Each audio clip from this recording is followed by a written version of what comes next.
ndabaramukije inshuti bakunze muteza amatwi ibiganiro byose muri MagaraTimesFM kazi mu makuru y'uno munsi wa gatanu igenekerezo rya 15 Rusama umwaka wa 2020 akabagizwe n'ingingo nkuru zikurikira. Muri kino gihe abarimyi bariko barimbura ibiharage vy'impeshi barahimirizwa cyane n'abasanzwe bajejwe ivy'uburimyi kudasezagura umwimbu narirya imbibe z'igihugu zugaye kandi n'umwimbu kaba utabaye mwiza uno mwaka bitumwe nuko imvura yabaye nyinshi igatwara n'indimiro za bamwe.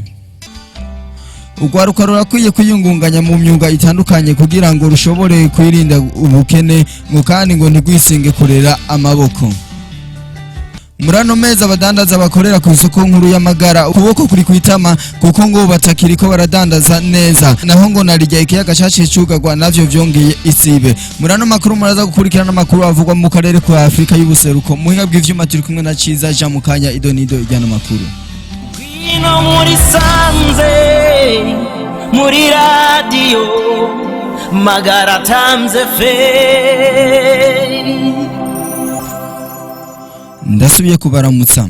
Muri kino gihe abarimyi bariko barimbura ibiharage vy'impeshi barahimirizwa cyane n'abasanzwe barongoye uburimyi muri komine ya Bugarama kudasesagura umwimbu narirya imbibe z'igihugu zugaye kandi n'umwimbu ukaba utabaye mwiza uno mwaka. Ivyo navyo vyatumwe nuko imvura yabaye nyinshi igatwara indimiro za bamwe nkuko bivugwa na nibitanga Dieudonné arongoye uburimyi muri komine ya Bugarama ati abene gihugu barakwiye kwijukira uturima two mu rugo tuzohora tubafasha muri kino gihe tugiye kwinjiramwo. Reka tumukurikire yavugiye kuri mikro ya Felicien Bigirimana. Sanzwe serukira igisata c'uburimyi muri komine ya Bugarama. Hama muri iki gihe ibikorwa nyamukuru turiko dukora kambere bwo nuko turiko duhimiriza abarimyi kudasesagura umwimbu wabonetse kandi abarimyi benshi bariko barimbura ibiharagi barimye vy'impeshi. Kubw'ivyo rero tubahimiriza kudasesagura umwimbu kuko barabona ibihe turimwo babona imbibe zarugawe kandi umwimbu ntiwagenze neza cyane nkuko twavyifuza kuko imvura yabaye nyinshi hariho uburere hateye umwuzurira bica bituma umwimbu wahavuye wononekara mbare nico gituma duhamagarira abarimyi na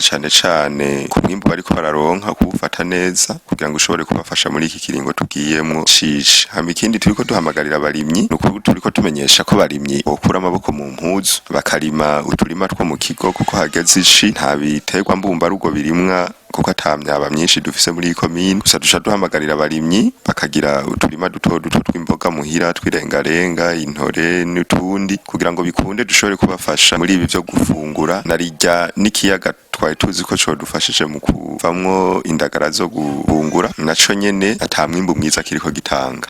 Yagiriye ko yibutsa abarimyi ko leta yatanze uwundi mwanya wo kugura intabire bazokoresha muri rinoci ngo kandi bagerageze barihe amafaranga yibanze narirya igihe cegereje. Aranahanura abarimyi ko batosamazwa n'imyiyamamazo y'abanye politike kuko ngo n'inyuma y'amatora ubuzima burabandanya. Narirya bavuga ngo indawi ikubaza ivyo wayirarije nikubaza ivyo wayihaye. Reka twongere tumukurikire Dieudonné nibitanga akaba yavugiye kuri mikro ya Felicien Bigirimana. Hama ikindi duhamagarira abarimyi nkuko twari twabivuze ubuheruka twaramenyesheje abarimyi ko leta yatanze uwundi mwanya uko abarimyi bashobora kugura intabire bashobora gukoresha muri irishi ku bantu basanzwe barima ahantu bashobora kuronka amazi. Rero twagona twongere tubabwire ko kiringo kizohera itariki 21 ni ku munsi wa kane n'ikiringo kizohera cyo kuri avance. Tuhamagarira abarimyi rero bose kuja kugura iyo ntabire kugira ngo izobafashe muri ico gihe. Hanyuma ikindi naco nkuko nyene cubahiro yama yabivuze amatora ni gikorwa kiba umunsi umwe kandi amatora heze ubuzima busanzwe burabandanya. Ico gituma rero tuhava duta imirimo canke imyuga duhaye dukora y'uburimyi ngo twiruke cyane muri ivyo bijya bifise umwanya wavyo by'amatora bifise umwanya wavyo kuja kumviriza ivyumviro byabo tuzotora ni vyiza nk'abene gihugu bakunda igihugu mugabo kandi no kumenya ko iyindi myanya nayo tegezwa gukurikirana inbo zacu kuko inda ikubaza ivyo wayirarije ntikubaza ivyo yarariye. Ugwaruka rurakwiye kuyungunganya mu myuga itandukanye kugira ngo rushobore kwirinda ubukene ngo ntigwisinge kurera amaboko. Uwimana Jean-Berg Kimasi numwe mu biyungunganije mu gukora imyuga itandukanye aratubwira ivy'imyuga asanzwe akora. Reka tumukurikire yavugiye kuri mikro ya Ciza Jean. Nkora imyuga myinshi itandukanye mugabo ni imyuga ijanye n'igifundi. Ndashobora gukora ibintu vya plomberi byo gukora amazi mu mazu, ndashobora kubakisha amazu, gusakaraza gasekebuye, gukora amaplafo n'ibindi. Plafo bisaba ama etape menshi kuko birasaba n'amamezire gufata amametero, guharura ibikoresho bitegezwa gukorwa mu nzu utonoresheje boss kandi nawe wewe utiyononeye ukaraba yuko agahembo uriko urakorera kazotuma umara ibikorwa vya boss kugira ntibiteranye no gukoresha. Ndakunda guhora nazo ntimona ko mfise n'igikomere hari gihe usanga wihenza mu gutarura ugasanga urubaho ruracomoza ugakorokera hasi no gufatura nafa banje ukanavunika. Hari ivyo bita amamadriye ni ivyo tugira amasiporo mu gushirako amashevro, no kuvuga ngo nta mwuga wo gutoragura uko nyene urazi ko no kwishuri nako twavyiga dukoresheje menevare, gusa nta menyo maremare tubajya, no kuvuga ngo abifuza kwiga boza bakatwegera tubaza tukagirana ibiganiro hama tugatangurana nabo kugira ngo nabo nyene barabe ko boronka umwuga wo kwiyungunganya. Cyo nobahanura nibaza yuko ntiborera amaboko, kuko urabona ko amadiplome dufise muri no misi naho uzodepoza arashobora guhera n'imyaka 2 twokura amaboko mu mpuzu tukiga kugenda kurondera imyuga itandukanye kugira ngo turabe ingene twiyungunganya. Murano meza abadandaza bakorera ku isoko nkuru y'amagara ukuboko kuri kwitama kuko ngo batariko baradandaza neza, naho ngo narirya ikiyaga caciye cugagwa navyo vyongeye isibe nkuko tubibwirwa na Nduwimana Cecile umwe mu badandaza bakorera muri iyo soko nkuru y'amagara, ati kubwitegeko bavyakiriye uko kuko ngo ntaco bari gukora. Ivyo bikaba vyateye ikibazo no mu badandaza bose, eka ngo nta nuruja nuruza rukiboneka muri iyo soko nkuru y'amagara. Reka tumukurikira avuge kuri micro ya Dorsere Ndayikunda. Twebwe suko kuvuga ngo kubera ngo ikiyaga batarako barakora muri ame tumazemwo ibintu by'ibidandazwa ntibisoka neza, turahanyene turaza tugaterama hanyuma tugataha. Amplisi yuko bongeye ku imisi kutaja mu mazi navyo nyene vyongeye isibe nyene, ariko kubwitegeko tuyifata uko nyene tutegeza kurindira uko nyene. Bisanzwe mu kanya twe tuba kiyaga dutunzwe n'ikiyaga nyene, rero mu kanya ikiyaga kitariko kiragenda neza na twahamwe isoko nta kintu turonka, kandi tukarutunzwe n'umwuga umwe wo kudandaza tubifata uko nyene, ariko twese mu bisanzwe ko dukora mu isoko nta rudandazo dufise neza bivanye nuko mu kiyaga atakiravamo. Mu gihe bariko bararoba haba karusho kanini cyane kuko haraba mu buvuma nubwo abakiriya bataza cyane, haraba mu buvuma nyene mu isoko hagatuma haza n'umwe kubazabaza akamenya ati beniyi aronsa amahera akaza akadushorera. Urumva rero muri rusangi haraba akamuvuma kanini igihe abarovyi baba bararoba. Reka makuru yacu tuyatambukire mu makuru y'ibihugu bigize akarere ka Afrika y'ubuseruko tugiye gushikirizwa na Dismas Ntiranyibagira. Sangwe ikaze Dismas. Ibikorwa byo kwiyamamariza amatora ya 2020 mu Burundi bisigaje umwanya urumera bikarangira, aho ni mu gihe kuri uw'Imana igenekerezo rya 17 rusama umwaka turimwo ivyo bikorwa bizaba birangiye. Abanyamigambwe hamwe n'abaserukiye mu matora bakazofata akaruko k'iminsi 2 nayo kwa 20 rusama inkoko niyo ngoma kujya kwitorera indongozi umukuru w'igihugu, abashinga amateka n'abajenama b'amakomine.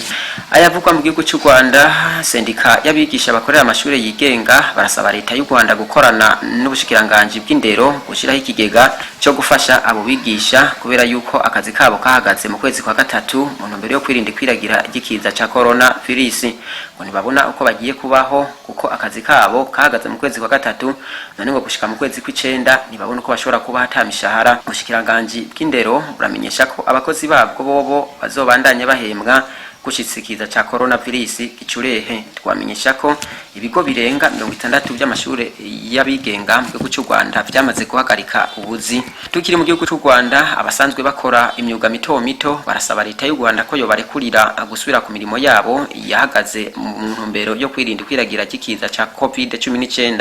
Daniel Ngarambe asanzwe arongoye abakora umwuga wo kunguruza abantu ku mamoto avuga ko bitoroshe kuba umwuga wabo utari kurabandanya kuko ngo nibaheza baronke ico bashobora gufungura no kwifashisha mu bindi bintu nko kuriha inzu hamwe n'ibindi. Ivyo akaba yabishikirije mu kiganiro yagiranye n'abamenyesha makuru bijwi ry'Amerika. Muri Sudani y'Epfo abantu bagera kuri 26 barimwe abasivile barishwe n'abagera ku 19 nabo bakaba barakomeretse mu gitero cagizwe n'abantu bataramenyekana.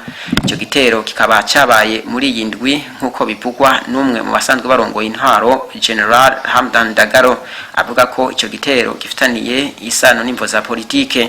Dagalo aranegura ico gitero akagira ko amenyesha ko atanumwe arafatwa mu bagize ico gitero. Amakuru yacu arumvikana ku rubuga rwa Facebook na YouTube kuri wezi3 akaburungu MagaraTimesFM nayo mu buryo bw'umwihariko canke buramvuye akaba ari kuri wezi3 akaburungu radio yacu akaburungu VOA.com. Dismas Ntiranyibagira, amakuru y'akarere k'ubuseruko bwa Afrika ku bwa radio MagaraTimesFM. Urakenuye Dismas ku makuru washoboye kuba udutohoreza. Yinayo nkuru turangirije kwa makuru yacu no munsi. Reka dushimire mwebwe mwese mwashoboye kuba mudutega yompe, dushimire Uganda gusamiriza MagaraTimesFM gwashoboye kudutorokaniriza ano makuru. Reka nshimire na Ciza Jean yadufashije kugira ngo amajwi yashobore kuba abashikira neza. Je Richard NDAYIZIGIYE nije neko ndayabashikiriza. Tugira Imana twese. Ngwino muri sanze muri radio MagaraTimesFM